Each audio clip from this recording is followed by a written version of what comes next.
Good morning दोस्तों, चल रहे हैं फटाफट मेरठ। आज कई काम हैं और शायद हमारी एक बहुत पुराने मामले की पापा जी के टाइम की एक शायद तारीख भी है आज, तो उसे भी दिखवाएंगे। और फिर अपने एक रिश्तेदार काफ़ी टाइम से बीमार चल रहे हैं, वो मूलचंद में हैं। पता करना पड़ेगा उनका मूलचंद में है या कहीं और चले गए। वैक्सीनेशन के बाद में उन्हें बहुत ज़्यादा दिक्कत हो गई थी, तो अब देखते हैं चलते हैं मेरठ क्या स्थिति है। दोस्तों आलिया नीचे सब अपने काम में बिजी हैं। आज बबलू और पापा भाई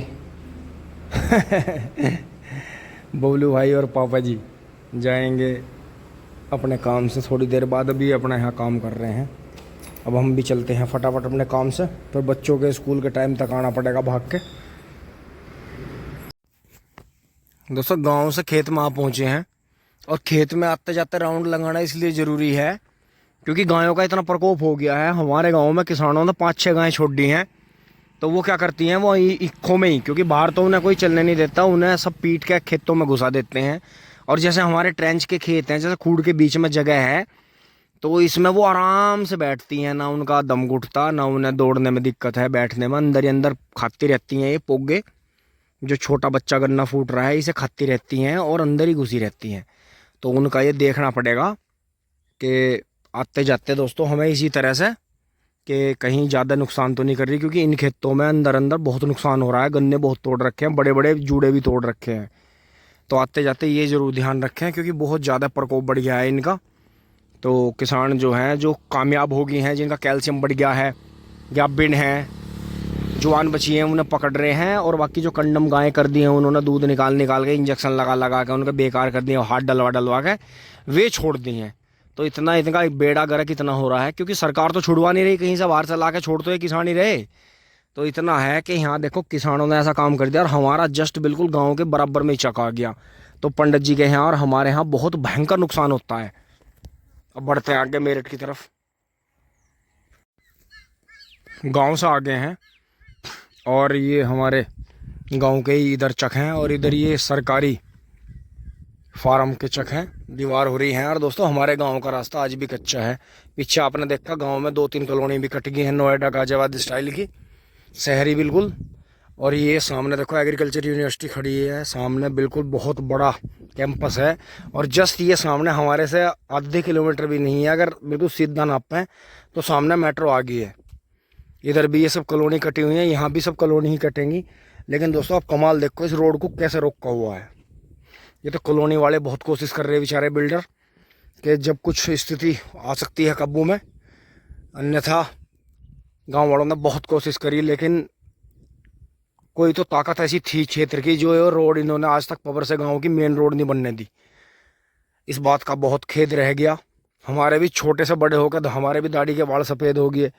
लेकिन दोस्तों कमाल इस बात का रहा कि कोई ना कोई ताकत ऐसी क्षेत्र की ज़रूरत थी, कि जो यार ताकत तो बनी है, वो ऐसा जन्मजात तो वो ताकत थी नहीं, पब्लिक के सपोर्ट से ही वो ताकत बनी है। लेकिन उस ताकत ने काम अपना ऐसा करा कि यहाँ की ज़मीन महंगी ना हो जाए। तो ये रोड आज तक ऐसी रोक को रखी है। और देखो ये हमारे गाँव का बहुत ही शॉर्ट और बड़ा ही साफ सुथरा रास्ता है। आज तक इस रास्ते पे किसी की एक कील भी चोरी नहीं हुई।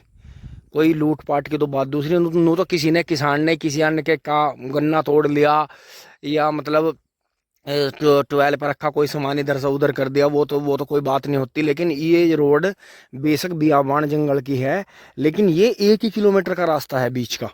तो इस पर इतनी पब्लिक आती जाती है। आप देखो जैसे यहाँ गड्ढा हो गया था, तो इन खेत वालों ने ज्वार काट ली थी, अब यहाँ से इनके खेत से चल रही है।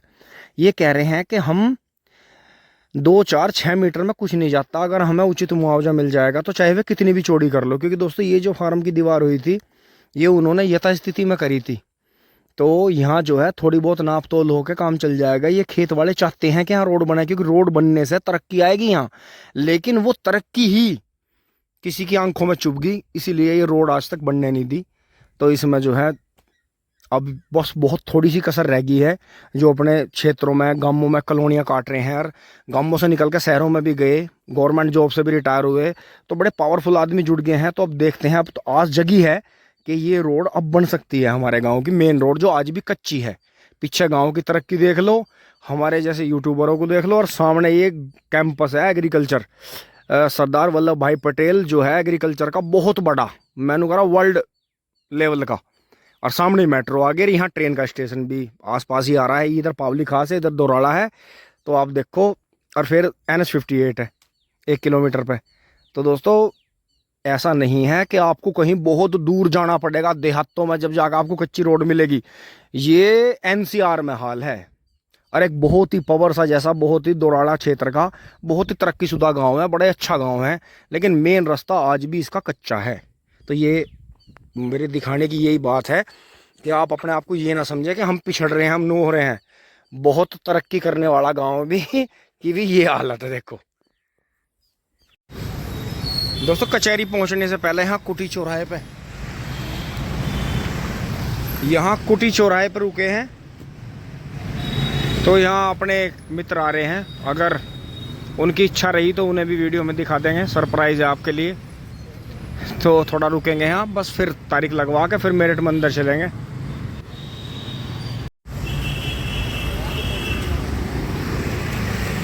मोटरसाइकिल पार्किंग में जमा कर दी है और हेलमेट अपना लिए चलते हैं अपने साथ। और दोस्तों वो जो भाई आए थे मिलने, अपने मित्र, हमारे गुरु भी हैं वो, तो ठाकुर साहब तो आए नहीं वीडियो में, तो अब आगे बढ़ते हैं, अपना कचहरी में चलते हैं।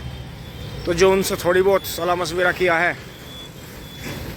तो कुछ परेशानी हमें थी, उसकी सलाह हमारे ठाकुर साहब ने हमें दी, गुरुजी ने, और कुछ उनकी समस्या थी वो हमने सुलझाई, बातों में सुलझ गई।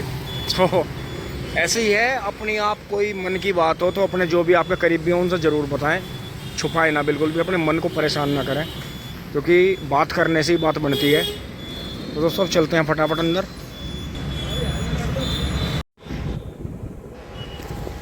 तो दोस्तों पहुंच गए हैं, अभी वैसे ताऊ जी आए नहीं हैं, तो हमें ताऊ जी के आशीर्वाद की ज़रूरत इतनी है कि यहाँ देखें हमारे मित्र और जो अभी के मौजूदा हमारे वकील भी हैं, एडवोकेट साहब। तो भाई परिचय हो जाए थोड़ा सा इसमें। मैं प्रिंस शर्मा एडवोकेट, मेरे डिस्ट्रिक्ट कोर्ट में बैठता हूँ, श्री राजपाल सिंह खबर से वालों के साथ में। जी जी। तो भैया गाँव मेरा किनारा नगर है। अच्छा, गाँव से आ रहे? हाँ जी, गाँव से आते हैं। तो भाई का बड़ा अच्छा काम है, लेकिन भाई ने लॉ किया, उसका हमें बेनिफिट मिला, क्योंकि मैं तो फार्म भर के रह गया था, वो फार्म मेरे पास आज भी रखा है, लेकिन मैंने अपने निजी स्वार्थ को देखते हुए आगे लॉ नहीं करा, क्योंकि उस टाइम में घूम रहा था बहुत ज़्यादा। और मैं एक बात कहना चाहूँगा, हमारे पुनीत भैया डिग्री बेच सकता हूँ, वकील पूरे हैं, बात इतनी बढ़िया करते हैं कि वकील बात करे, भैया बात करते हैं हमारे।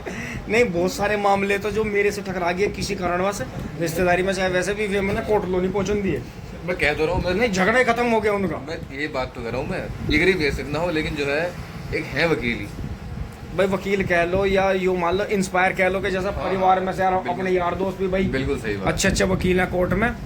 तो दोस्तों यहाँ जो है मेरे साथ के यूँ मान के चलो, मेरे से थोड़े सीनियर या मेरे साथ क्या, मेरे से थोड़े से कम जैसे प्रिंस भाई हैं, तो ये मान के चलो कि करीब मेरे अंदाजे में करीब 26-27 वकील ऐसे हैं जो यहाँ मेरठ कोर्ट में नामी हैं, और बहुत ही अच्छी अपना घर परिवार में भी बहुत अच्छी तरह से काम कर रहे हैं, और वकालत का तो कहना ही क्या इनका। तो दोस्तों बात वही है, हमने कभी गर्म दिमाग से काम लिया तो हमें तारीख मारना पड़ता है, लेकिन उसमें आपकी जान तभी बच सकती है जब आप अपने वकील के प्रति लॉयल हो, कभी उनकी बात ना काटो, जैसे आपके वकील कहें आप वैसे ही काम करते जाओ, और अपना समय पर अपनी तारीख पर पहुँचो। और जो हमारे सामने हमारे मुंशी जी हैं, प्रेमचंद्र जी, नमस्कार जी, और पंडित जी ठीक हो? तो दोस्तों कोर्ट जो है, कोर्ट का जो सारा भार टिका हुआ होता है मुंशी जी के कंधों पे टिका हुआ होता है, तो इनके बिना भी काम नहीं चलता। तो बिल्कुल सही बात करो, मतलब एक अच्छे मुंशी होना भी, अच्छा मुंशी है, एक वकील को तो मुंशी संभालते हैं हमारे। बिल्कुल सही बस्ते पे वकील को इतना टाइम देने की, किस काम कितना मैनेज कर रहा है, तुमने बहस करनी है कोर्ट में काम, लेकिन बाकी जो मिसलेनियस वर्क है वो तो हमारे जो है शर्मा जी देखते हैं, और शर्मा जी का जो है हमारे लिए बहुत बड़ा सपोर्ट है। बिल्कुल।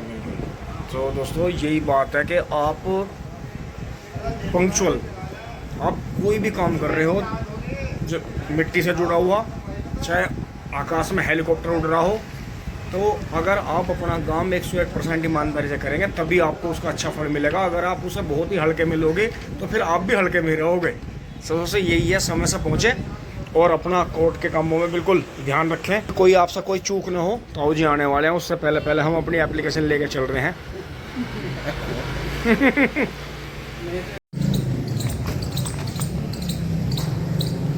दोस्तों तारीख लगवा लेते हैं।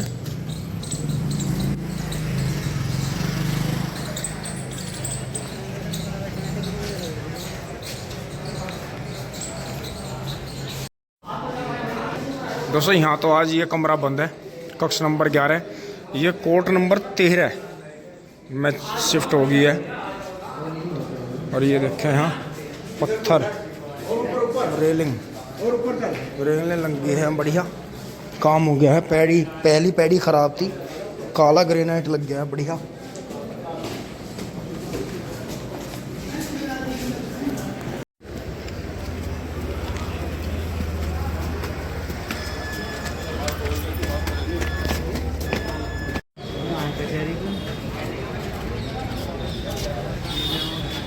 दोस्तों गर्मी बड़ी तकड़ी हुई है आज। फिर अब ऐसे ही होगा, रात में मौसम चेंज हो जाएगा और चलते हैं, आगे बढ़ते हैं।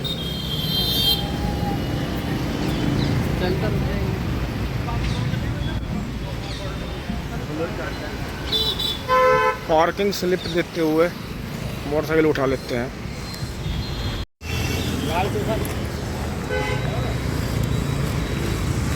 अब दोस्तों चल रहे हैं घर। थोड़ा सा काम और भी है मेरा, वहाँ तो भीड़ भाड़ ज़्यादा है, मैं आपको बार बार दिखा नहीं पाऊँगा।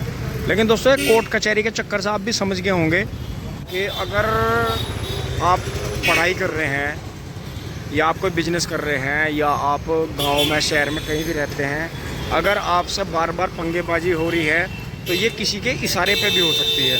आपको कम उम्र से ही या आपके काम को रोकने के लिए, आपके पढ़ाई को रोकने के लिए हो सकती है। और बहुत ज़्यादा अपने अंदर गुस्सा मत रखें, दूसरा तो मुक्ति पा जाता है, लेकिन आप सारी ज़िंदगी के लिए वांटेड बागी हो जाते हैं और सारी ज़िंदगी आप परेशानी का सामना करते हैं। अगर आप जेल से भी बाहर आ जाते हैं तो कोर्ट कचहरी ये चीज़ हैं कि जो आपको दोस्तों ये चीज़ें बहुत कुछ ज़िंदगी में सिखाती हैं। तो हमारा यही है कि जो तजुर्बा हमारे पास में है वो हम आपसे शेयर करें, क्योंकि चाहे हम थोड़ी देर के लिए आते हैं तो आज अगर हमें कोई ज़रूरी काम नहीं है तो हमें मज़ा आ रहा है, लेकिन अगर हमें कोई बहुत ज़्यादा ज़रूरी काम है तो उसमें फिर दिक्कत यही है कि बहुत ज़्यादा बात को समझें, झगड़े की प्रवृत्ति ना रखें बिल्कुल भी, क्योंकि एक चुप 100 को हरा देता है। तो बहुत बार ये समझें कि जो गाली दी जा रही हैं, सुनाई जा रही हैं, आपके कानों तक पहुंचाई जा रही हैं, ये आपकी तरक्की को रोकने के लिए किसी का प्लान भी हो सकता है। तो इसमें यही है कि अगर आप में दम है, आप मान लोगे नहीं, गुस्सा करोगे, उसे तोड़ो फोड़ोगे तो वो तो मुक्ति पा गया, लेकिन आप सारी ज़िंदगी के लिए कोर्ट कचहरी के चक्कर में फंस गए। तो दोस्तों यही है कि अपने गुस्से पे बहुत काबू रखें, बहुत ज़्यादा। तो और इन कोर्ट कचहरियों के लफड़ों से बचें। हमारा तो यही है दोस्तों, मैं तो करीब 13 साल की उम्र से यहाँ कोर्ट कचहरियों में आता था पापा के साथ में। 13 साल की उम्र में सबसे पहले हमारे घर कुंड वालों ने मेरा नाम लिखवा दिया था। वो फिर वैसा नाम कटा, नाबालिग की उससे नाम कटा, लेकिन फिर उन्होंने जल्दी कई बार नाम लिखवाए, हमें फंसाया। लेकिन आज भी अपनी ज़िंदगी में दुखी हैं, कुछ तो बर्बाद हो गए, कुछ तो गाँव से निकल गए और कुछ जो हैं आज बिल्कुल बर्बाद हैं। लेकिन हम अपनी नेक नीति से नहीं हटे। हम जो था हमने अपने स्वभाव में और भी ज़्यादा बदलाव कर लिया। तो फिर हमारा काम आपके सामने ही है। तो दोस्तों ये मान सकते हैं कि अगर कभी कोर्ट कचहरियों के चक्करों में ना, क्योंकि दोस्तों हमने बहुत अंदाज़ा ये लगाया कि हमारे गांव में जब भी कोई पार्टी ज़मीन का बैनामा करती है या कोई भी वो बड़ा काम करती है तो उससे पहले गांव में झगड़ा होता है ज़रूर। तो ये हमने कभी अपने बड़े बुजुर्गों से तजुर्बा लिया है कि हमारे गांव में जिन्होंने भी काम बढ़ाया उन्होंने कहीं ना कहीं गांव में झगड़ा करवाया, कोई ना कोई ऐसा झगड़ा करवाया कि जो उनकी एंटी पार्टी थी वो तो झगड़े में फंस गई। जो उन्हें डर था कि ये प्रॉपर्टी ख़रीद सकते हैं, महंगे रेट में ख़रीद सकते हैं हमारे से ज़्यादा, तो उन्होंने यही दिमाग लड़ाया कि जिनकी प्रॉपर्टी लेनी है या जिन्हें प्रॉपर्टी लेने से रोकना है, अपना जो एंटी पार्टी है या जो अपना कॉम्पिटिटर भी है सामने वाला, तो उसे रोकने के लिए उन्होंने इस तरह के झगड़े बनाए कि वो तो कोर्ट कचहरियों में उलझ के रह गए और वे अपना प्रॉपर्टी बनाते चले गए। तो दोस्तों ये चीज़ है, अगर आपके पास में कोई उठ बैठ भी रहा है आज के टाइम में, बहुत ज़्यादा छल और भेद लेने वाली बात है कि आपने अगर कोई बात कह दी कि ऐसा करेंगे, आने वाले टाइम में ऐसा करेंगे, तो आप फिर कर नहीं पाओगे। इसलिए अपना काम, कुछ भी काम करने से पहले किसी को ना बताएं। ये चीज़ें हमने अपने जीवन में सीखी हैं। इन सफ़ेद बालों ने बड़ा तजुर्बा दिया है कि जब भी हमारे गांव में और आसपास में किसी ने प्रॉपर्टी बनाई तो उन्होंने पहले गांव में झगड़ा करवा दिया और उसके बाद में उन्होंने फिर अपना आगे का कार्यक्रम चालू रखा। तो दोस्तों इसी क्रम में हम भी सेल चालू कर लेते हैं, फटाफट चलते हैं आगे। दोस्तों मेरठ में सब जगह हो हवा का है। मोदीपुरम में पेट्रोल पंप पे तेल डलवा लिया है। अब मोटरसाइकिल को लेके थोड़ा और घर का सामान लेके चल रहे हैं, निकल रहे हैं यहाँ से। रोड क्रॉस करते हुए घर पहुँच रहे हैं। आज तो खाने का टाइम भी निकल गया, लेकिन कोई नहीं, कोई कोई दिन ऐसे ही आ जाता है। और जिन्हें देखने जाना था मूलचंद में वो भी अब ठीक हैं, आराम है उनके भी। लेकिन दिल्ली और गाजियाबाद के हॉस्पिटलों के चक्कर में करीब 30-35 लाख रुपए उनके खर्च हो गए। और अब मेरठ में मूलचंद में एडमिट हैं वो, और डॉक्टर प्रदीप जैन से इलाज चल रहा है उनका। बहुत अच्छा आराम है उन्हें, होश भी आ रहा है। तो दोस्तों यही बात होती है कि बहुत बार पैसों से भी ट्रीटमेंट नहीं होता। सब मरीज की स्थिति देख कर समझना भी पड़ता है, समय देना पड़ता है थोड़ा। ऊपर वाले का तो खैर सारी है, लेकिन मैंने देखा है पैसे का रोल नहीं है। पैसे का तो जिस पर ज़्यादा है वो ज़्यादा खर्च करता है, जिन पर कम है वो कम खर्च करते हैं। तो लेकिन बस समय की बात है कि समय कैसा फिट बैठता है। अब दोस्तों अपने गांव वाले रास्ते पे चल रहे हैं। ये देख के दोनों साइड में सफाई हो गई है, काफ़ी अच्छा हो गया है। नहीं तो ये इतनी झाड़ियाँ हो गई थी कि रास्ते के बीच की सड़क भी पे चलते हुए मोटरसाइकिल पे भी ये लगती थी, साइड में बचने की जगह नहीं थी। काफ़ी अच्छा हो गया है। रोड में माल इन्होंने काफ़ी अच्छा लगाया था, बस थोड़ा सा दोनों साइड में जगह छोड़ दी, जगह पे थोड़ा 1-1 फीट कम लगाया। लेकिन चलो पहले से तो बेहतर है, बहुत अच्छी है। तो दोस्तों फिर घर आके खाना मिला, थोड़ा लेट ही खाया, साथ के साथ ही चाय भी पी। आप भी आओ चाय पी लो। तो दोस्तों घर वालों को गुस्सा 7वें आसमान पे था। लेकिन दोस्तों हम बाहर हैं, हम कहाँ कहाँ जा रहे हैं, कहाँ कहाँ घूम रहे हैं। हमारे घर वालों को पता है कि हम अपने काम के बगैर कहीं नहीं जाते इधर उधर, कोई गलत चीज़ नहीं खाते पीते। लेकिन फिर भी हमारे घर वाले हमारे पे गुस्सा करते हैं। क्यों? इस क्यों में ही राज छुपा है कि कहीं ये इस उम्र में भी ना बिगड़ जाएं। तो दोस्तों ये है, लेकिन हम खुशकिस्मत हैं कि हमारे चिंता करने वाले हैं। तो दोस्तों यहाँ तक की वीडियो आपको अच्छी लगी होगी। अगर लाइक शेयर सब्सक्राइब करें। पंखा चल ही रहा है ऊपर, थोड़ा आराम कर लेते हैं, फिर तुरंत ही खेत में चलेंगे, देखेंगे किस तरह से पानी है। क्योंकि दोस्तों अभी 2-3 खेतों में और दवाई करनी है, वही जड़ वाली। तो उसमें थोड़ी सी गोबर की खाद या गोश्त से भिगो के तो वो भी करके देखेंगे, या थोड़ी डाई यूरिया घोल के जड़ों पे करेंगे घास की दवाई के साथ में। तो शाम की वीडियो आपको दिखाएंगे। धन्यवाद, जुड़े रहिए, अपना प्यार और आशीर्वाद बनाए रखिए। और आज की वीडियो से जो भी आपको बात अच्छी लगी हो, कि ये जो पॉइंट था दोस्तों, ये कोर्ट कचहरी वाला, इस पर ज़रूर अपने विचार दें। और आप कहाँ से वीडियो देख रहे हैं वो भी ज़रूर बताएं। धन्यवाद, जुड़े रहिए।